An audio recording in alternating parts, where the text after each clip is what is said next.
The Spark. Emily Thompson stood at the kitchen window of her modest suburban home in Chicago, watching the autumn leaves scatter across the backyard like memories she wanted to forget.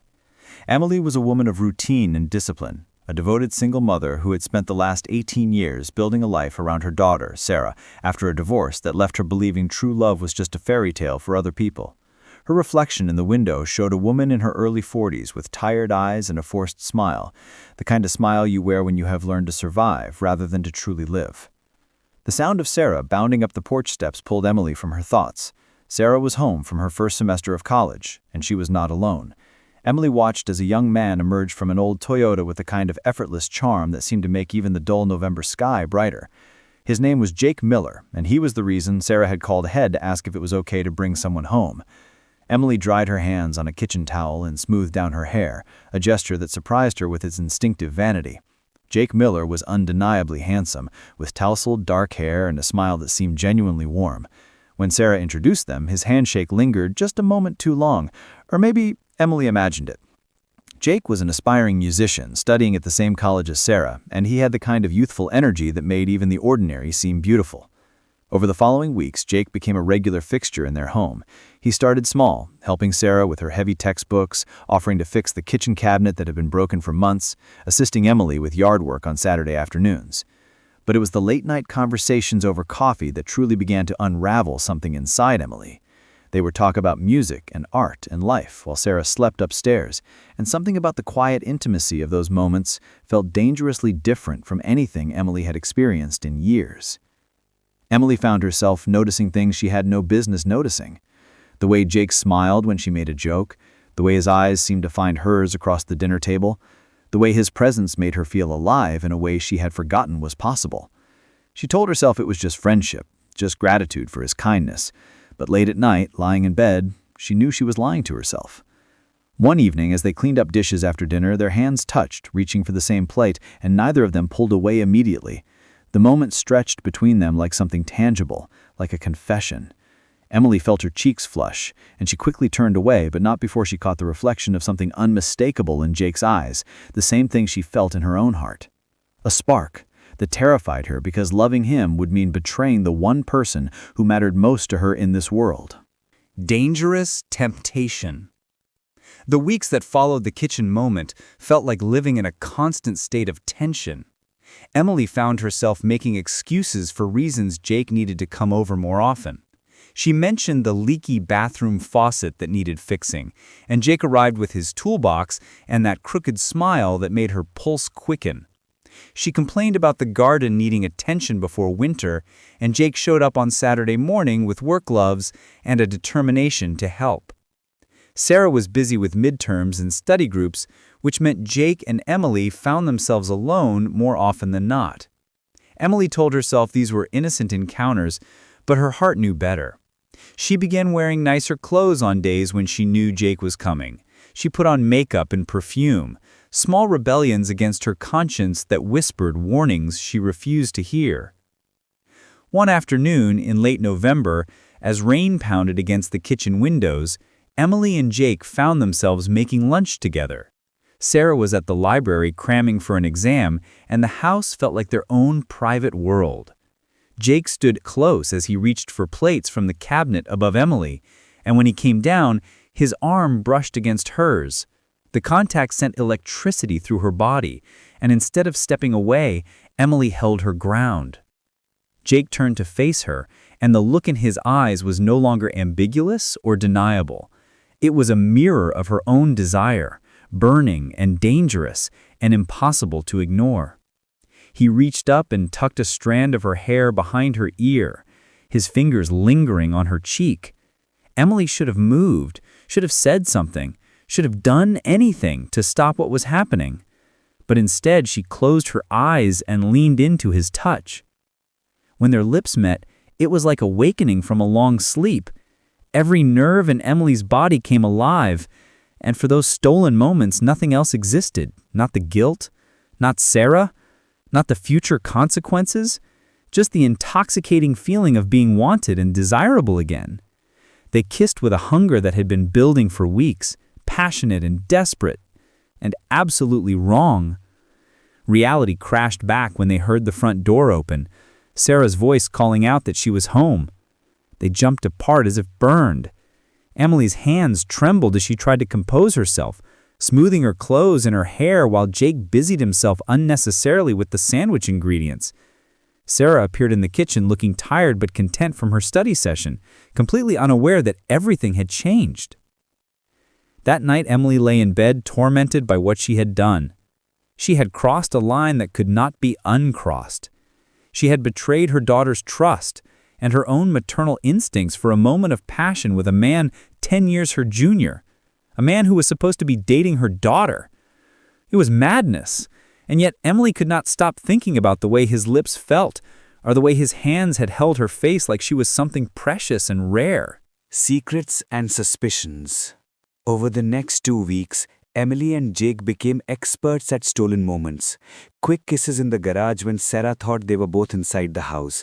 Lingering touches when passing in hallways. Text messages exchanged late at night using careful language that could never be traced if Sarah ever saw their phones. Jake would find excuses to stay late, helping with dinner or fixing things around the house. And Emily stopped trying to convince herself that she wanted him to leave. The passion between them grew more intense with each encounter. They began planning elaborate scenarios to ensure they had time alone. Emily's guilt festered in her chest like a wound that would not heal, but she could not stop herself.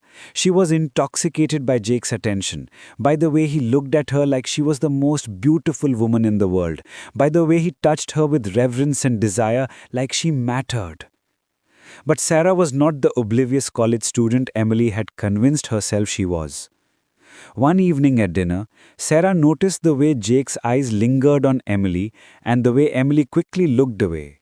She caught them exchanging a glance that lasted just a fraction too long, and something flickered across her face, a flash of uncertainty. Sarah began asking questions.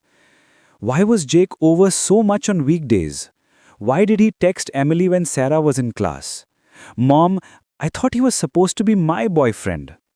Sarah's voice carried a note of hurt that made Emily's stomach twist with shame. Emily manufactured explanations about Jake being helpful and kind, about him building a good relationship with her mother, as any responsible boyfriend would. But even as she spoke, Emily could see the doubt growing in her daughter's eyes.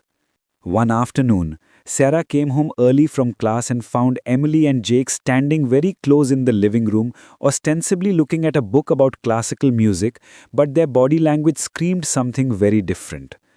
Emily saw the exact moment her daughter understood the truth. She watched as hurt and confusion and betrayal crashed across her beautiful young face. "Jake, what is this?" Sarah asked, and Emily could hear the tremor of pain in those 3 words. Jake looked panicked, torn between the 2 women, his face flushing with guilt and shame. Emily opened her mouth to speak, to explain, but what could she possibly say? How could she justify the unjustifiable? How could she ask her daughter for forgiveness for something she could not even forgive herself? The room went absolutely still, and in that moment, Emily realized that her moment of passion was about to destroy everything that mattered.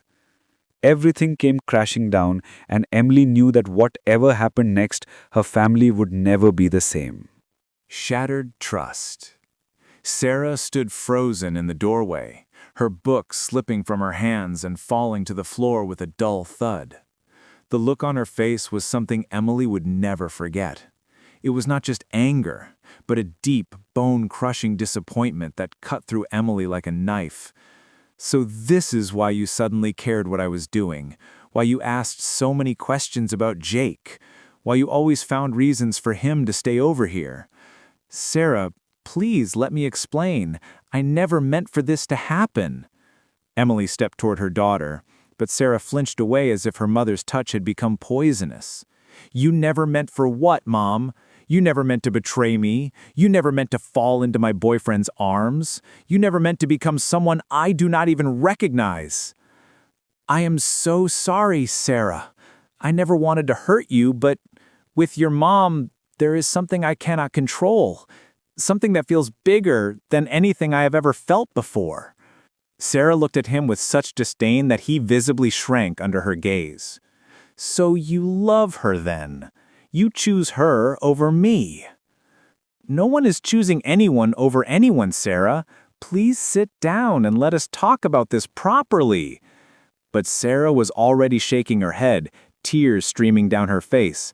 "I cannot believe I was so stupid. I cannot believe I brought him into this home. I cannot believe you would do this to me.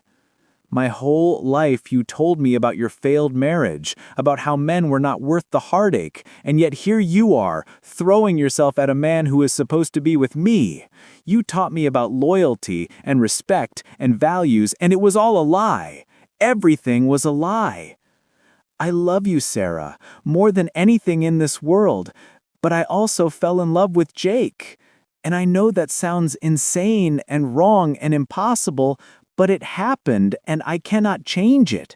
I cannot undo what has been done between us."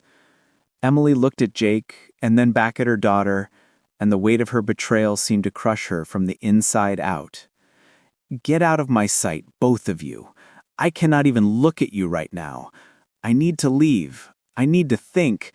I need to figure out how to process that my mother is a liar and a hypocrite." Sarah grabbed her car keys with shaking hands.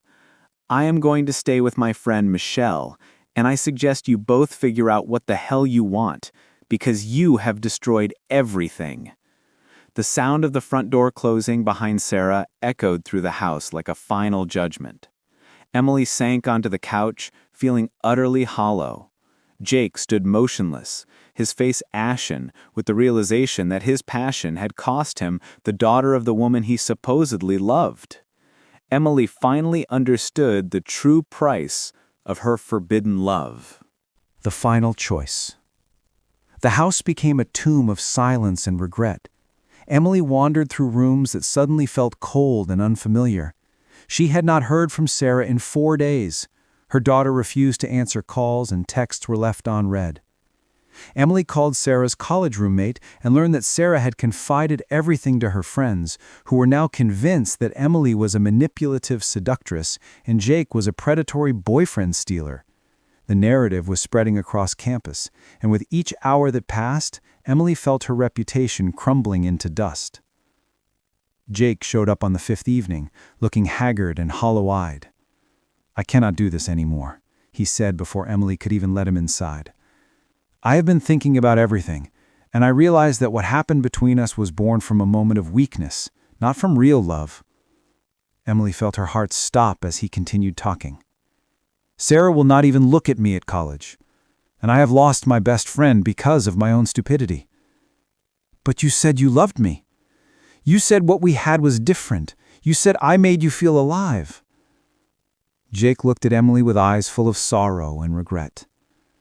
"I thought I did, but seeing the pain I caused, seeing Sarah's tears and devastation, I realized I was just attracted to the idea of you, to the forbidden nature of it all, and I mistook that for love." "True love does not destroy families," Jake said quietly. "True love does not leave destruction in its wake."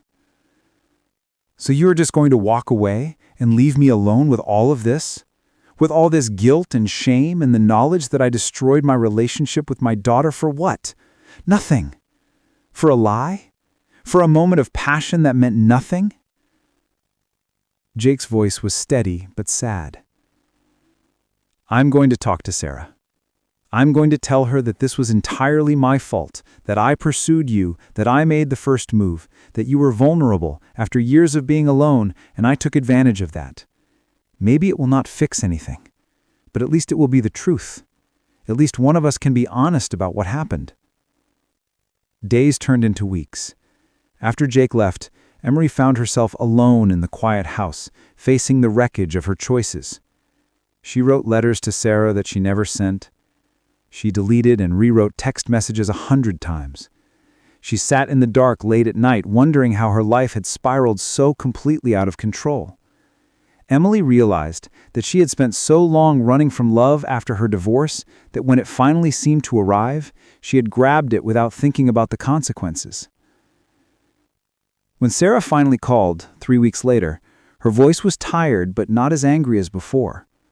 Emily wept as she listened to her daughter speak about forgiveness and healing and the long road ahead. Sarah said that Jake had come to her and confessed that he had pursued Emily relentlessly, that he had taken advantage of her loneliness and vulnerability. Sarah also admitted that she had been questioning whether Jake was truly the right person for her, and that his confession had forced her to see him clearly. As Emily listened to her daughter's voice, she understood the most important lesson that pain and betrayal and forbidden love had tried to teach her. True love is not about intoxication or passion or the thrill of the forbidden. True love is about sacrifice and responsibility and choosing the people who matter most even when it costs you everything. Emily had finally learned that the greatest love of all was the one she had almost lost, the unconditional bond between a mother and daughter that no fleeting romance could ever replace.